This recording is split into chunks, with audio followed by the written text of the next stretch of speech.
وہ وقت یاد کرنے کے قابل ہے جب تمہارے پروردگار نے فرشتوں سے فرمایا کہ میں زمین میں اپنا نائب بنانے والا ہوں۔ انہوں نے کہا کیا تو اس میں ایسے شخص کو نائب بنانا چاہتا ہے جو خرابیاں کرے اور کچھ تو خون کرتا پھرے؟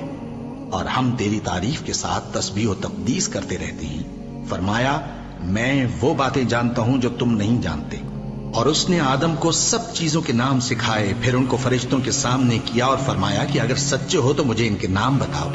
انہوں نے کہا تو پاک ہے، جتنا علم تو نے ہمیں بخشا ہے اس کے سوا ہمیں کچھ معلوم نہیں، بے شک تو دانا ہے، حکمت والا ہے۔ تب اللہ نے آدم کو حکم دیا کہ آدم تم ان کو ان چیزوں کے نام بتاؤ۔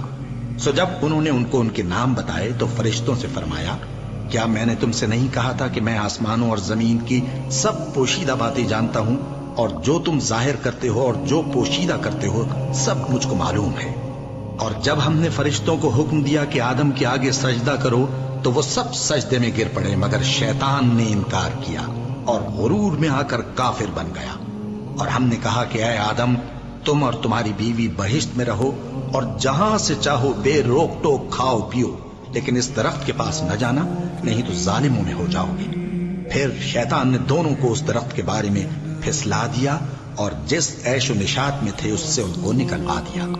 تب ہم نے حکم دیا کہ بہشت بری سے چلے جاؤ، تم ایک دوسرے کے دشمن ہو، اور تمہارے لیے زمین میں ایک وقت تک ٹھکانہ اور معاش مقرر کر دیا گیا ہے۔ پھر آدم نے اپنے پروردگار سے کچھ کلمات سیکھے اور معافی مانگی تو اس نے ان کا قصور معاف کر دیا۔ بے شک وہ معاف کرنے والا ہے، بڑا مہربان ہے۔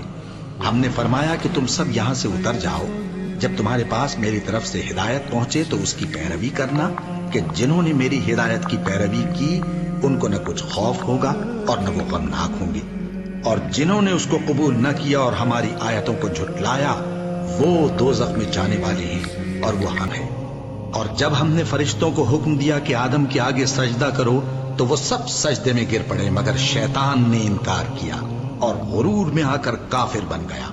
اور ہم نے کہا کہ اے آدم تم اور تمہاری بیوی بہشت میں رہو اور جہاں سے چاہو بے روک ٹوک کھاؤ پیو، لیکن اس درخت کے پاس نہ جانا نہیں تو ظالموں میں ہو جاؤ گے۔ پھر شیطان نے دونوں کو اس درخت کے بارے میں پھسلا دیا اور جس عیش و نشاط میں تھے اس سے ان کو نکلوا دیا۔ تب ہم نے حکم دیا کہ بہشت بری سے چلے جاؤ، تم ایک دوسرے کے دشمن ہو، اور تمہارے لیے زمین میں ایک وقت تک ٹھکانہ اور معاش مقرر کر دیا گیا ہے۔ پھر آدم نے اپنے پروردگار سے کچھ کلمات سیکھے اور معافی مانگی تو اس نے ان کا قصور معاف کر دیا۔ بے شک وہ معاف کرنے والا ہے، بڑا مہربان ہے۔ ہم نے فرمایا کہ تم سب یہاں سے اتر جاؤ، جب تمہارے پاس میری طرف سے ہدایت پہنچے تو اس کی پیروی کرنا کہ جنہوں نے میری ہدایت کی پیروی کی ان کو نہ کچھ خوف ہوگا اور نہ وہ غمناک ہوں گے، اور جنہوں نے اس کو قبول نہ کیا اور ہماری آیتوں کو جھٹلایا وہ دوزخ میں جانے والے ہیں اور وہ ہم